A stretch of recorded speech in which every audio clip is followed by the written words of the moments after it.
Hello, welcome to my clinical intern video series. Today's video is on boundaries.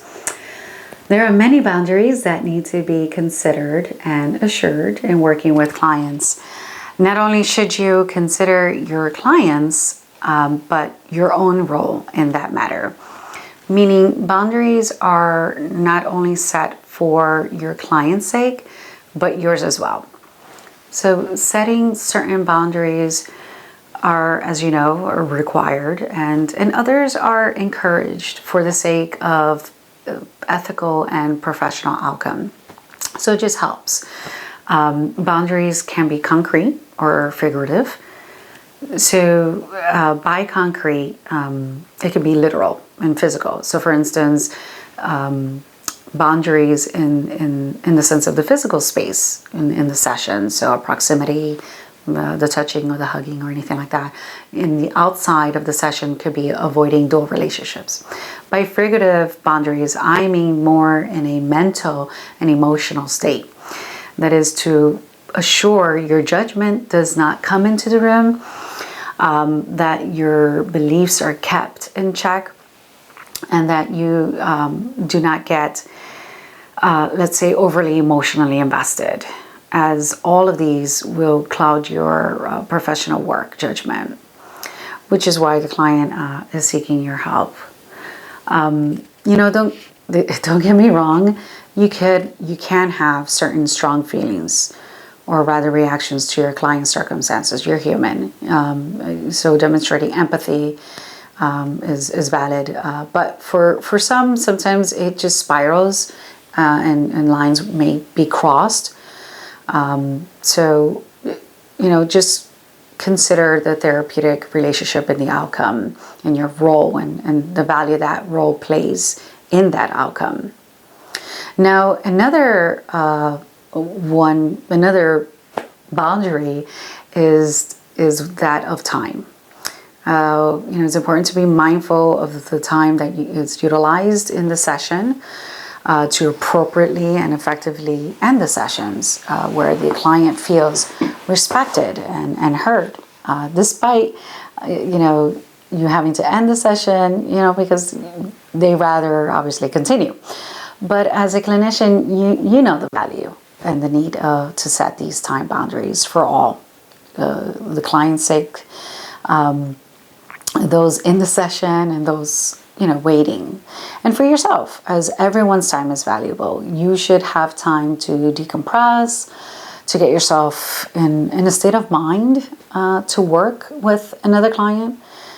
So the common denominator here across these examples is assuring healthy boundaries are set, and that will provide the space and the opportunity for growth and wellness for all those involved. Minimizing potential harm. That's a key here when it comes to setting boundaries. So I just want to recap.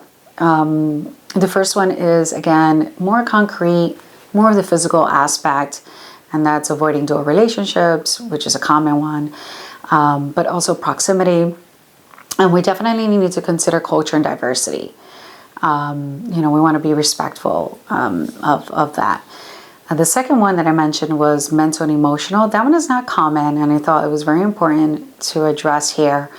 And that, I feel the need to clarify because, definitely your ideas, your thoughts, and your emotions, your reactions are valid. You're going to have some sort of reaction. It's the implications of that. If it's not therapeutic in some fashion, and then it's more so perhaps countertransference. So the boundaries I was referring to is keep yourself in check and seeing how are you responding and how are you being triggered, so that you keep those boundaries and not impose what you think or feel that your clients should be like, or go or do something accordingly. So, and the third one was time boundaries, which is another common one. You must have learned at some point, and just quickly some tips.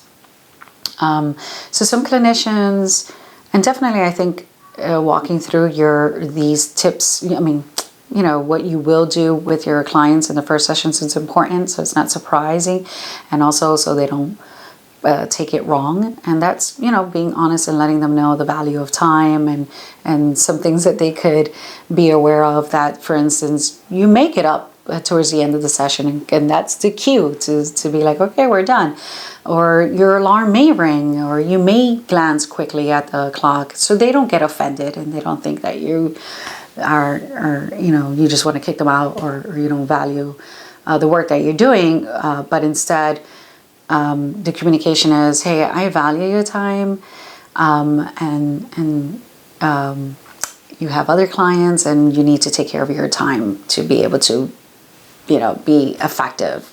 And when they kind of say something at the very end that is big, you want to be respectful. If it's an emergency, if it's critical, then you deal with it. And you may have to tell the other clients what's going on, in the sense of that you may not be able to see them, or you're running behind.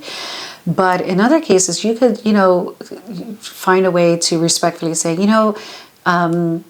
this is a good place for us to pause. I want you to continue thinking about this, or maybe you can make note of this, or we'll pick up here. I'll make a note of that. So just kind of letting them know that what they're saying is important. You want to validate it, but you will pick up where you left off. And they typically understand.